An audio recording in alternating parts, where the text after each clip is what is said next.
여러분 안녕하십니까? 목회자 연구소의 김진양입니다. 오늘은 넘버즈 234호입니다. 이번 234호에서 다룰 주제는 우울 혹은 죽음 이런 거 관련된 내용들을 좀 한번 다뤄보려고 합니다. 여러분들은 살아가시면서 우울한 감정이 들 때가 좀 많이 있죠. 그렇다면 우리나라 국민들은 우울한 감정, 우울감을 어느 정도 느끼는지 한번 조사된 데이터가 있습니다. 먼저 데이터를 보시면 나는 요즘 우울감 등을 많이 느낀다 이렇게 질문했을 때 그렇다고 응답한 비율이 36%입니다.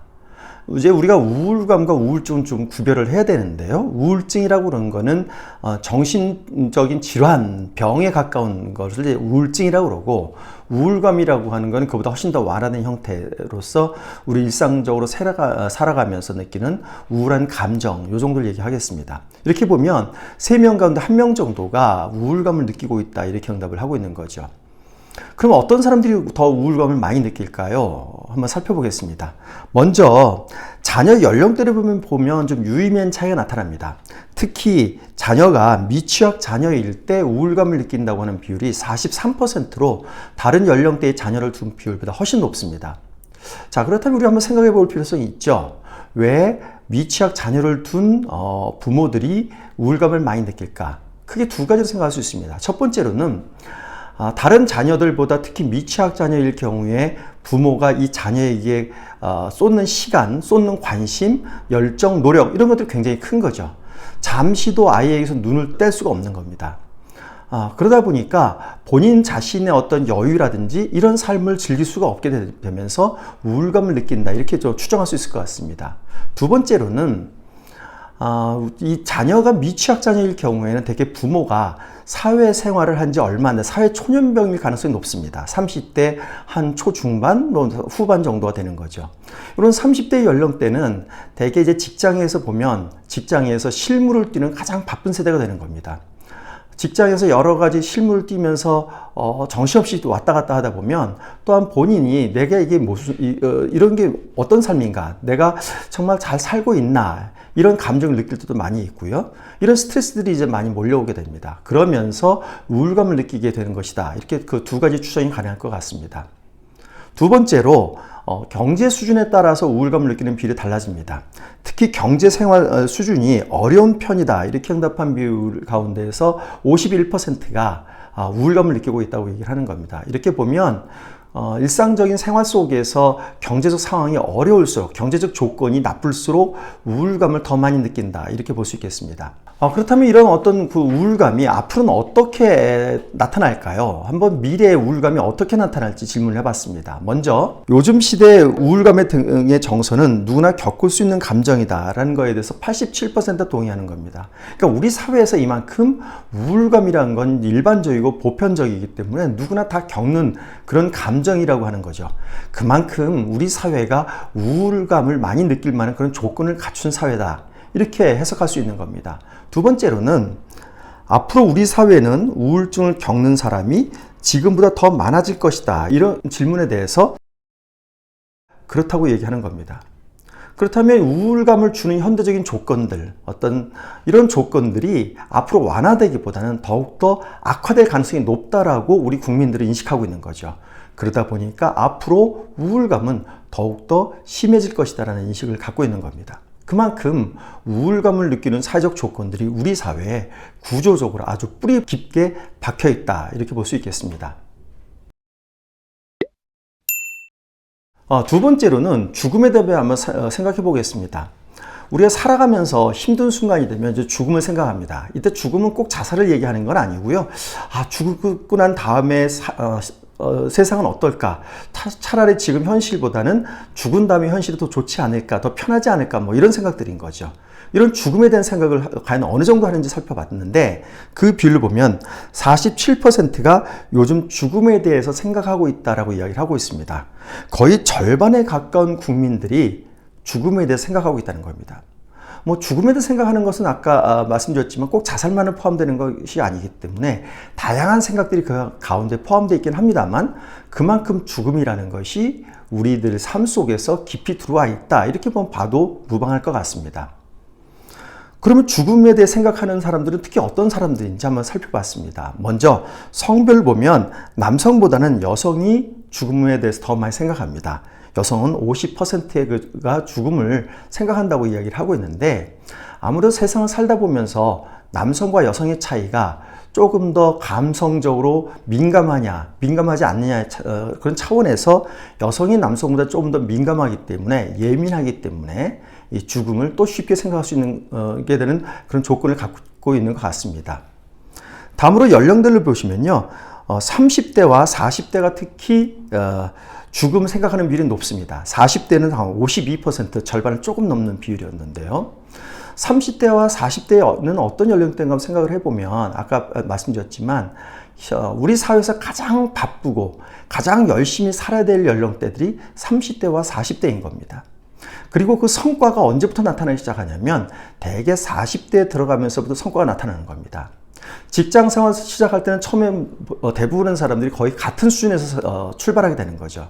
그러다가 40대가 나타나면 승진이라든지 급여라든지 이런 부분에서 차이가 벌어지는 겁니다. 그러니까 40대가 들어가면서 이런 어떤 다른 사람과 비교하는 관점에서 차이가 벌어지다 보면 이때 죽음을 생각하게 되는 그런 가능성이 높아지기 때문에 이런 결과가 나타난다, 이렇게 저희가 추정할 수 있겠습니다. 그럼 구체적으로 죽음에 대해 생각하는 이유가 뭔지 한번 살펴봤습니다. 우리가 일반 국민들이 죽음을 생각하게 되는 가장 중요한 이유는 뭐였냐면, 생각한 방향대로 인생이 잘 사라지지 않을 때 36% 응답을 했고요. 그리고 35%가 응답한 것이 스스로가 쓸모없는 존재로 느껴질 때라는 겁니다. 이 두 가지는 다른 것 같지만 가만 살펴보면 동전의 앞뒷면과 같은 그런 응답이라고 볼 수 있겠습니다. 무슨 말씀이냐면, 생각한 방향대로 내 인생이 잘 사라지지 않을 때, 내가 세상을 헛살았구나, 내가 세상에 쓸모없는 존재구나, 나는 무능력한 존재구나 라는 생각을 쉽게 하게 된다는 거죠. 그래서 이 두 가지 이유가 다른 이유 같지만 비슷한 이유고, 이 두 가지 이유가 죽음을 생각하게 만드는 가장 중요한 이유다라는 것을 우리가 알 수 있습니다. 세 번째로는 경제적으로 너무 힘이 들 때 또한 죽음을 생각하게 되는 겁니다. 아까 앞에서 우울감일 때도 경제적인 문제가 중요하다고 말씀드렸습니다만, 죽음 문제에 있어서도 경제적인 문제가 그만큼 중요하다, 이렇게 볼 수 있겠습니다. 세 번째 파트로는 자살을 한번 생각해 보겠습니다. 자살을 생각해 본 적이 있는지 물어봤더니요, 자살을 생각해 본 적이 있다는 비율이 15%입니다. 그러니까 10사람 가운데 한 사람 조금 넘는 비율이 자살을 생각하고 있는 거죠. 이 비율이 낮을 것이냐 혹은 높을 것이냐 하는 것은 그 판단의 기준은 각자마다 생각이 다르긴 하겠습니다만 결코 적지 않은 비율입니다.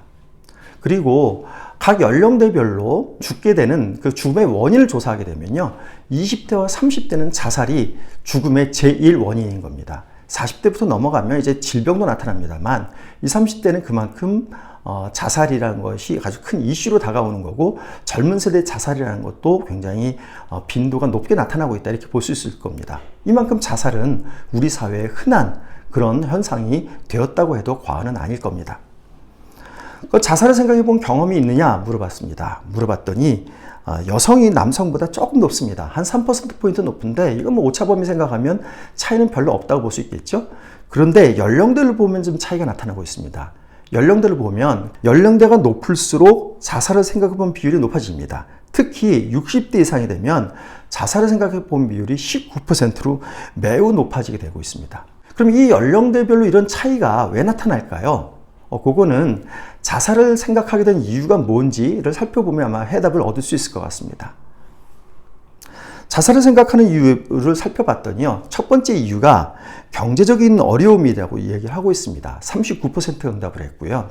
두 번째가 38% 응답한 가정생활의 어려움입니다. 먼저 경제적인 어려움 때문에 자살을 생각하는 비율이 가장 높다라고 하는 것은 많은 것을 생각하게 만드는 그런 요인이라고 보겠습니다. 우리 사회가 경제적으로 어려울 때 자살을 생각하게 됩니다. 그런데 현대 사회가 될수록 자살을 많이 하게 된다고 그런다면, 이 경제적인 어려움은 단순히 절대적 빈곤만을 이야기하지 않습니다.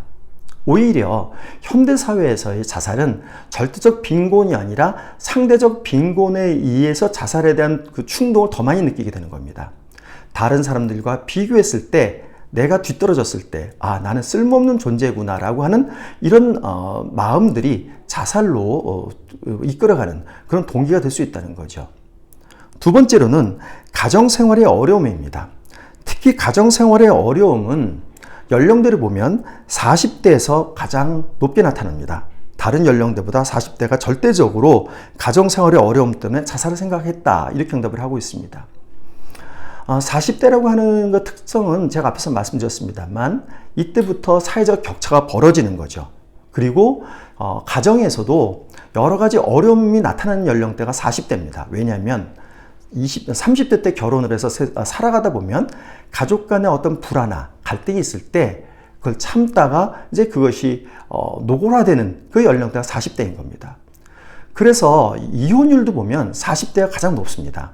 통계청에서 2023년 이혼 통계를 발표했는데요. 여기에 보면 40대 후반이 1000명당 7.2건, 여자는, 이건 남자 통계입니다만, 여자는 40대 초반이 1000명당 7.9건으로 다른 연령대보다 가장 높았습니다.